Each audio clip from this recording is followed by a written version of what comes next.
Halo teman-teman kos-kosan, gimana kabar kalian? Baik-baik saja kan? Sudah lama Abdi Kos tidak membahas One Piece. Pertanyaan yang bagus sekali dari teman-teman mengenai bagaimana cara sebuah benda memakan buah iblis. Setidaknya ada beberapa benda yang kita ketahui telah memakan buah iblis, yaitu Beb Bazooka Lasso milik Mr. Four yang memakan buah Inu Inu no Mi model Dutch Hunt. Kemudian pedang milik Spandam Fang Frit yang memakan buah Zouzou no Mi alias gajah. Kemudian gas beracun Caesar Clown yaitu Smiley yang memakan buah Sarasara no Mi model Axolotl alias salamander. Kemudian teapot milik Kozuki Sukiyaki yang bernama Bunbuku yang memakan buah Inu Inu no Mi model Tanuki. Dan terakhir pedang saudara kembar Shanks yaitu Vigarland Shamrock yang memakan buah iblis Kerberos. Jadi ya, bagaimana bisa benda mati memakan buah iblis? Berikut penjelasan fakta dan teori dari Abdi Kos. Check it bro.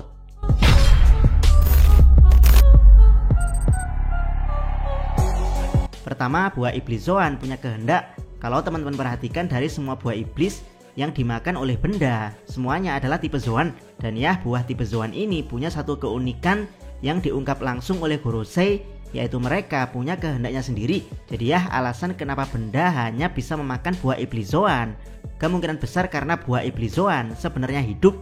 Jadi ketika mereka dimakan oleh benda, maka iblis Zoan lah yang mengambil alih benda tersebut, bukan benda tersebut yang hidup karena memakan buah iblis. Intinya si benda tetap mati, namun buah iblis Zoan mengambil alih benda tersebut sehingga tampak hidup. Alasan ini menjelaskan kenapa tidak ada benda yang memakan buah Paramecia dan Logia, karena dua buah ini tidak punya kehendak untuk hidup. Nah, jika teman-teman sudah paham dengan penjelasan ini, mari kita masuk ke pembahasan bagaimana bisa benda mati memakan buah iblis. Berikut teorinya.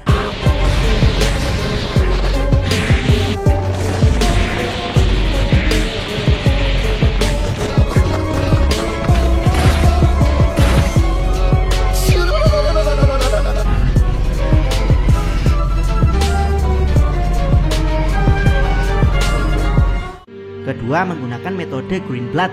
Yap, salah satu penelitian hebat dari Vegapunk adalah dia bisa membuat serum hijau yang menggunakan penelitian DNA dari pemakan buah iblis, di mana serum ini diaplikasikan pada Seraphim untuk membuat mereka punya kemampuan buah iblis tanpa perlu memakan buah iblis. Contoh kasusnya adalah serum Sui no Mi milik Senor Pink yang diberikan pada Seraphim Jinbe. Kemudian serum Meru no Mi milik buah Hancock yang diberikan pada Seraphimnya. Kemudian serum Supa no Mi milik Dasbones yang diberikan pada Seraphim Mihawk. Dan terakhir serum Nikyu no Mi milik Bartolomeu Kuma yang diberikan pada Seraphimnya. Jadi ya, mungkin dengan cara yang sama untuk membuat serum inilah Vegapunk mengekstrak DNA dari buah iblis Zoan untuk selanjutnya diaplikasikan pada sebuah benda mati. Jadi ya, semua benda mati pemakan buah iblis yang berhubungan dengan pemerintah dunia kemungkinan dibuat dengan cara ini, yaitu bazooka Mr. Four, pedang Spandam, dan pedang Shamrock. Bagaimana dengan Smiley milik Caesar Clown? Jadi ya, karena Caesar adalah partner sekaligus saingan Vegapunk, jadi kemungkinan Caesar juga bisa membuat Green Blood versi dirinya untuk kemudian diaplikasikan pada gas Smiley. Kekurangan dari teori ini adalah para Seraphim merupakan cloning, jadi mereka adalah benda hidup sejak awal. Sementara yang kita bahas adalah benda mati yang memakan buah iblis. Selain itu, hampir semua buah iblis versi Green Blood adalah buah iblis Paramecia. Dari sini kita masuk ke teori berikutnya.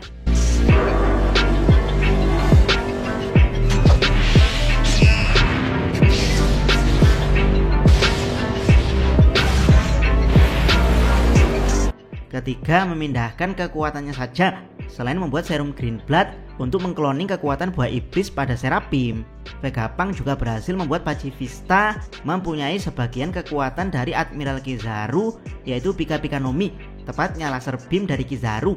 Mengingat Pacifista adalah benda mati yang dihidupkan menggunakan mesin, jadi mereka berbeda dengan para Seraphim. Jadi ya, apakah cara ini lebih masuk akal untuk mengaplikasikan buah iblis pada benda non hidup?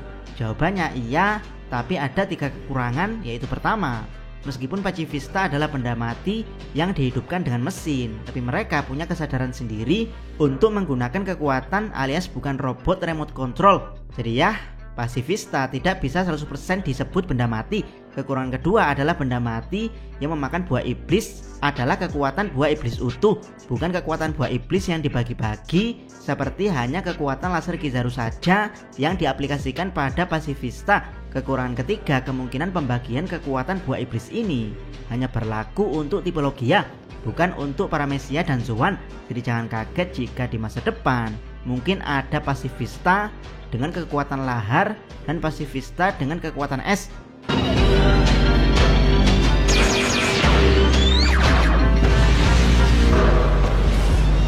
Keempat, menggunakan kekuatan Nikyu Nikyu no Mi. Salah satu kekuatan unik dari buah Nikyu Nikyu no Mi adalah mengeluarkan sesuatu yang tak berbentuk seperti rasa sakit untuk dirubah menjadi sesuatu yang tampak dan berbentuk.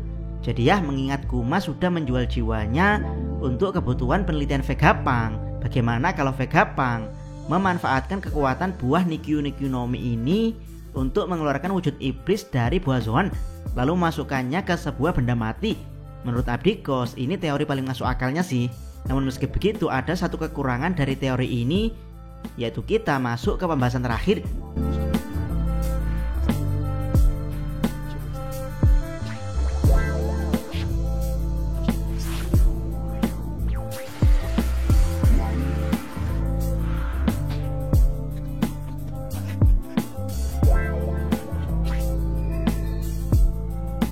Kelima, terjadi secara alami. Okelah, Vegapunk disebutkan bisa membuat benda mati memakan buah iblis.